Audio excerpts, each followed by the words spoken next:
We shall now listen to the words of gratitude of James Gonzaga, First Honors from the Laboratory School Department.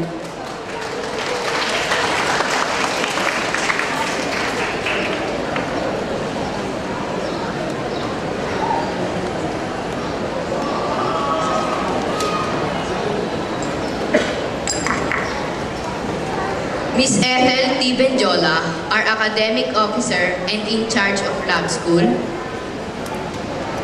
Sir Jeffrey R. Ramos, head of the Human Resource Management. Mr. and Mrs. Roberto San Pedro, administrators of St. Matthew Learning Center. Members of the Executive Council, our distinguished guest speaker, our dear administrators, faculty and staff, parents, guests and friends, my fellow graduates, good morning to all of you. I am honored to stand before you as one of the recognized graduates of Class 2013. It's been 8 years, and I am very grateful to spend that length of time here at SMC. 2 years in SMLC and 6 in the grade school. I remember when I first came at SMC. I had a brother studying here then. I would sit on one of the benches around the trees near the quadrangle and would point to my mother saying, "Look there, Mama, who's that?" Slowly, I would go away while she turned to look where I pointed. Unnoticed by her, I would slip away to explore the surroundings of the school. And then when she found me, she would say, "Ikaw talaga, naisahan mo na naman ako." This same premise became my direction. I allowed myself to be driven by the things that interested me in school, even if sometimes it meant pulling a fast one on my mom. My dream is really to be on top. And I work towards this goal by exploring different areas of academic and non-academic nature. I accepted the challenge of MTAP, served in the COMELEC of Junior Mathian Council, enjoyed being a participant of Siglakas, and took part in any other school events. Now, I can proudly and gladly say to my mother, "See, Mama, I am here. I believe in my dream, and I made it." But if I hadn't, it would still have been an experience, and that is very important. I tip my cap to Max Ehrmann, an American poet widely known for his desiderata. As I quote him, "Enjoy your achievements as well as your plans. Keep interested in your career. However, be humble." So simple but so meaningful. It may be too early to be thinking of a career, but this is what I'd like to share, which I believe would prepare us for it. Be your biggest fan, and when you run out of steam, surround yourself with people who build you up. It's easy to smile when there isn't a reason to cry, but it's the power of will inside you and the love of parents that will get you through the hard times. At this point, let me thank my parents for their unconditional love and support. My teachers, past and present, for believing in my capabilities. Thank you for the lessons, especially those that cannot be given a letter grade or score. Thank you too to my friends who showed me the difference between the friendship that matters and the one that really aren't worth a headache. Everyone else, thank you for the wonderful and unforgettable memories. Fellow graduates, time has flown. It will never stand still. Today, we receive our diplomas, and soon we will take another leap into a new journey. No longer are we the children of universe, but are soon to become achievers of mankind. Already, we are excited to drop into the next chapter that awaits us, which starts today. Wherever we are going from here, let us bring with us the knowledge we have with an open mind. It's great to have a route plan, but we should be willing to see what others have to offer too. Let us work hard to get our priorities right, taking time to enjoy the beauties of nature and to care for them. Because without water and air, our planet and we cannot survive. Finally, let us enjoy the trip. Go on our journey armed with enthusiasm and curiosity, and a strong faith in God. Batch 2013, this is our challenge. Go beyond limits. Explore. Make our lives meaningful. Congratulations and good luck.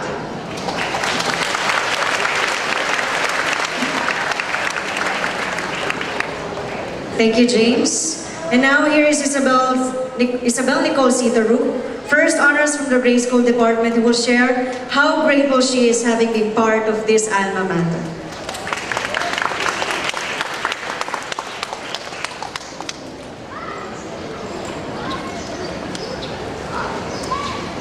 Thank you, Ms. May. To our distinguished guests, Mr. Arsenio Ramos, President and Director of St. Matthew College, Ms. Grace Ramos, our Executive Vice President, Ms. Ethel Vandiola, our Academic Officer, Sir Jeffrey Ramos, our Human Resource Head, Ms. Lolit Panlilio, our Grade School Principal, Mr. and Mrs. Roberto San Pedro and family, other members of the Executive Council, members of the faculty and staff, our guest speaker, our beloved parents, relatives, friends, and to you, my fellow graduates, a pleasant morning. I stand before you to convey what I believe is the feeling of anyone about to celebrate a great achievement. Come to think of it, we started out as children with different histories and backgrounds. And now, we are all joined here to share the common bond of academic success. Grade school years are full of memories, both good and bad. There's the heavy stuff we all had to carry, not just physically, but also mentally and emotionally. Who can forget the hard-earned childhood victories that are truly formative? The failures we've learned and survived from. The losses we have endured. The skills we have developed. And the knowledge we have gained. How can we forget the headache we experienced while studying lines, arrows, plane figures, and angles in our math class? The times we hurled ourselves headlong into the cold uncertainty of cramming for a test, into taxing requirements such as working on projects, doing experiments, and writing themes. We all had a fair share in that day-to-day hard labor that didn't just include lessons gleaned from textbooks, but also experiences resulting in an emerging self-assurance, one that allowed us to face the challenges of each day. A few years ago, I would have been completely scared. However, God gave me something I never really asked for. He gave me faith and confidence, and the mind to know what to do with it. He gave me people to grow up with, to learn from, and become a better person with. In those 6 years, I made friends with people who have become so dear, whose testimonials I can create a list of, with whom I shared just about anything, from secrets to pick-up lines, to kilig moments. Looking back, we may think some may have achieved more than the others with relative ease. Some may have had to work harder, and perhaps others may have let opportunities pass them by. But one thing is sure, God was not just with some of us. He was and is with everyone. And today, as we let our light shine, we manifest the glory of God that is within each one of us. My fellow graduates from Indigo, St. Paul, St. John, St. Jude, St. Peter, and my beloved St. James, as we stand on the brink of a new chapter in our lives, let us take a moment to reflect on everything that we have achieved. Let us all strive to begin the new chapter of our lives with a big heart and steadfast mind as we continue with our education in pursuit of our dreams. Let the seed of knowledge that our mentors gave us continue to bloom, bear fruits, and make a good harvest of achievement for us. And as we acknowledge our accomplishments today, I enjoin you to acknowledge the people who have helped us come this far.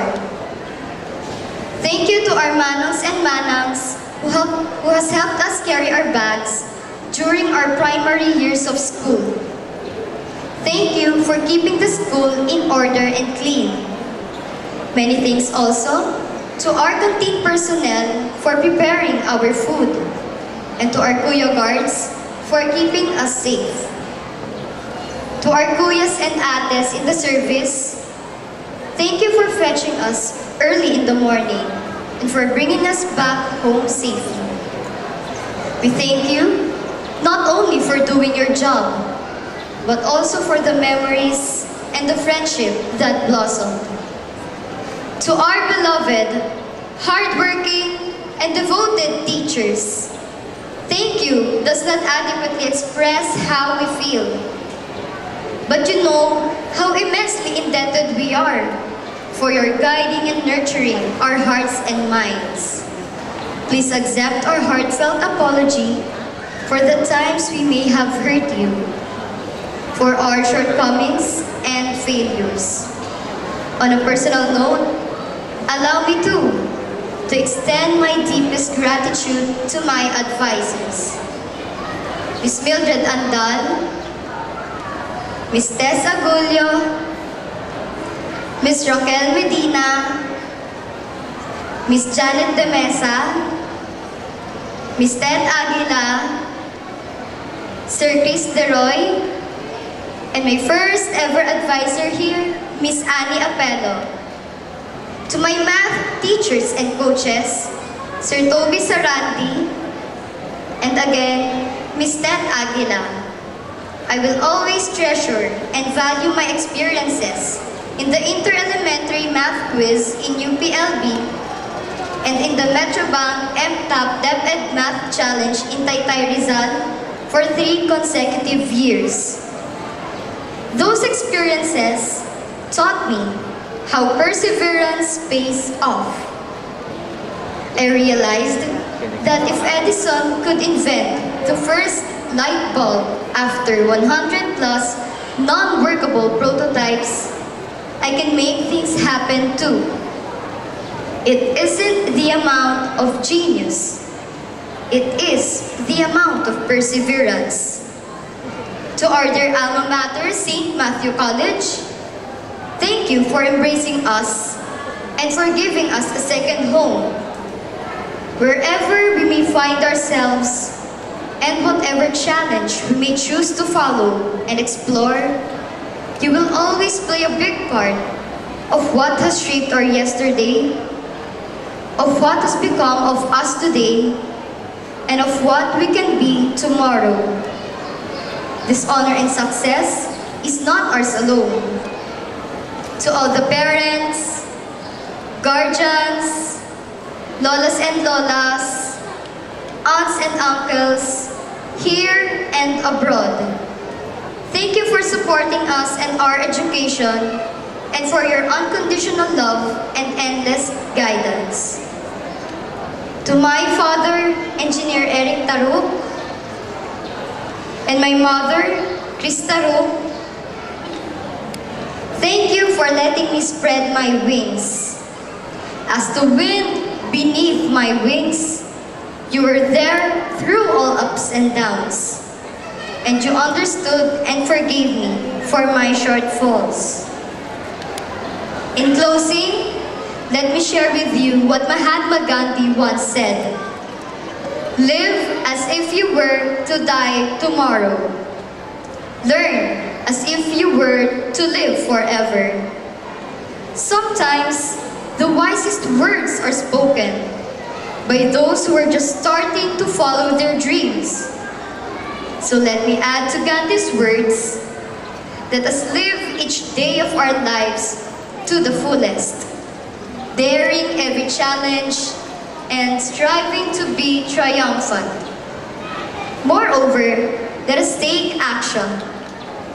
Every story we've ever connected with, every leader we've ever admired, every story we've ever connected with again, every story, every adventure, every puny little thing that we've ever accomplished is the result of taking action.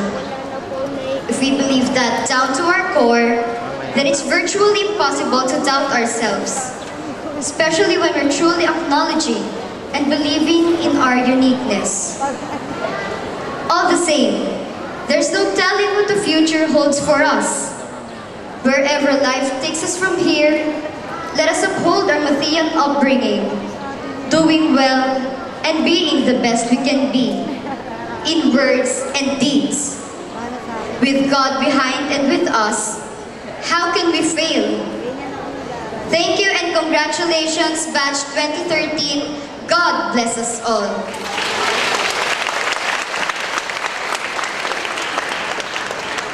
Thank you, Ysabel, once again. Thank you for that eye-opening messages from James and Ysabel. It only tells us that we have to look back always where we have started.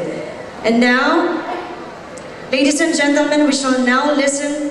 And now here is we have to thank the persons this morning, the persons of our teachers who have seen the development of the graduates for 10 months, and the parents have always been there for their children.